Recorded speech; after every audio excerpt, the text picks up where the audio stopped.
Well, folks, we have some huge news here. And if this turns out to be true, this is absolutely game-changing for the 2026 Senate races.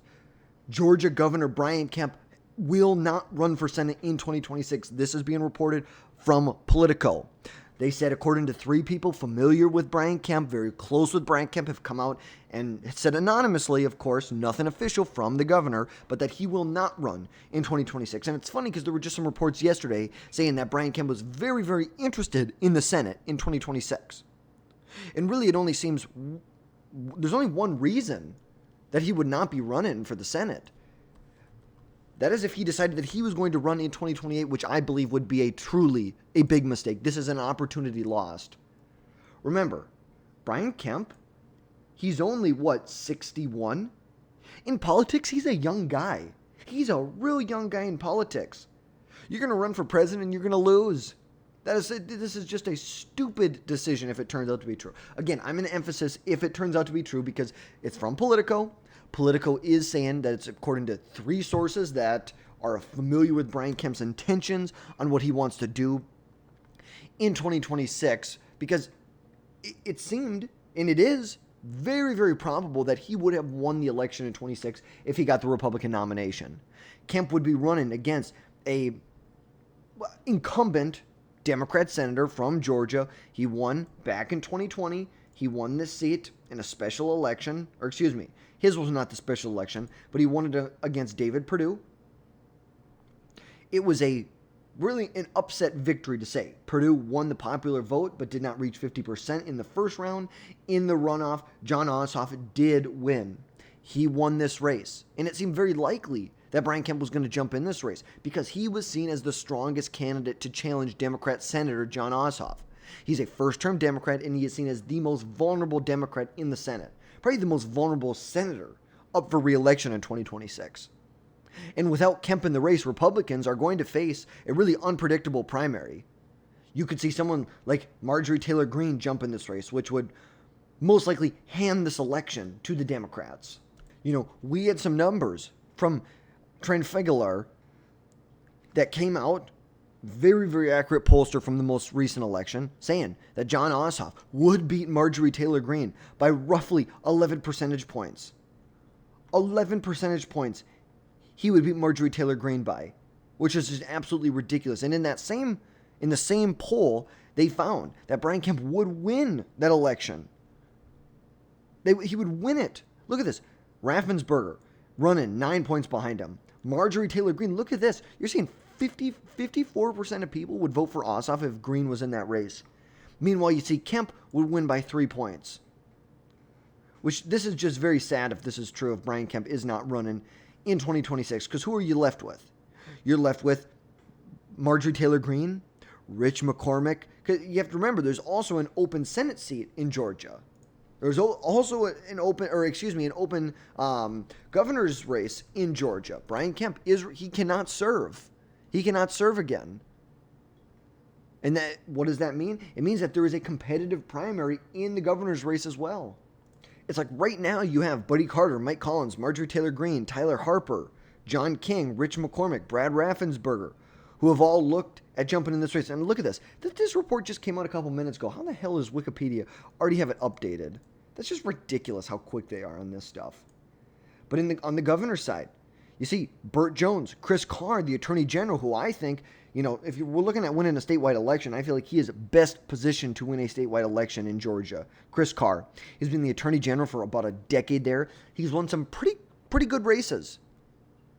He's won at the same time when Democrats have won statewide. He's in a similar boat where you see someone like Brian Kemp from the past. But this kind of changes. I don't want to say it changes a lot, but it seems like it does change a lot. It really does. If you're looking at an overall map, remember, Georgia voted for Jon Ossoff by 1.5 points over Perdue. Warnock won by 2 points. Fast forward to 22, Warnock won by almost 3 points. But at the same time, you saw in 22, Brian Kemp won the state by 7.5 points.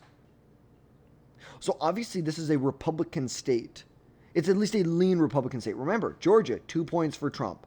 1/4 point for Biden. 5 points for Trump. This has historically been a Republican state. Yes. Are there places in Georgia, in the suburbs, that you see around this area? Absolutely. 100%. You 100% are seeing Georgia shift more and more and more and more to the left. You obviously saw here Fulton County, Clayton County, DeKalb County, all back in 2000, voting heavily. These were all heavily Republican suburbs here. Fast forward to 24, Newton, Henry, Clayton, Rockdale, Glenwood, Fulton County, Douglas County, Cobb County, all voting for the Democrat in that race. Truly, the state is moving that way. But you have a very popular governor in Brian Kemp, someone who has an approval rating of like 60 percentage points in the state, which is just absolutely insane. It's absolutely insane that he would now decide that he is not going to run in 2026. This was a huge opportunity for the Republicans. They were going to pump hundreds of millions of dollars into this race to prop Brian Kemp up, to make sure he won this race, and he probably would have won this race. I do not doubt that Brian Kemp, if he were in this race, would have won the race. He's a very popular governor. He's won some tight elections before. In a time when the country really moved to the left. You want to look at 2022. The country is supposed to be a big red wave. The red wave really didn't show up, to be honest with you. Where did it show up? It showed up in a couple places. California, Georgia, New York, and Florida. That's kind of where it showed up.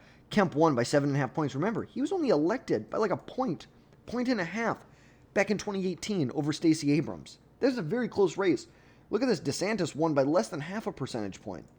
Fast forward to 22, DeSantis is winning by almost 20. Kemp is winning by 7.5.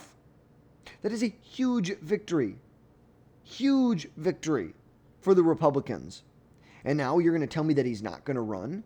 I honestly think it's kind of a joke, if I'm being honest with you. I think it's short-sighted. If he's deciding that he's going to run for governor or run for president, I think that is a very big mistake that he's making. We know Brian Kemp has expressed interest, though, in running.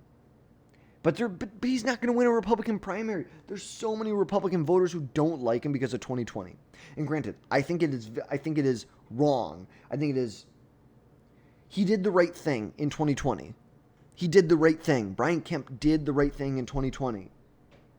But that does not mean that he's going to somehow now win a general election, or I shouldn't say a general election, a primary for president of the United States of America. I just do not see it. I just don't see it happening. I'm sorry. We just do not see it happening at this point. And it just is what it is. That's just life for you. What are you supposed to really do at that point? But ultimately, as of right now, we know Brian Kemp will not be running for re-election. Cannot run for re-election, will not be running for the Senate in 2026. I think there's a good chance, though, that now he's going to run for the presidency. I think there's a really good chance that he runs for the presidency now. It's like, what else are you holding on to be honest with you? Like, what's next? You're a young guy, relatively speaking, in politics. You're a young guy. But, folks, that's going to wrap things up for today. Don't forget to drop down below, hit that subscribe button. Make sure you never miss another video from us again in the future, and we will catch you next time.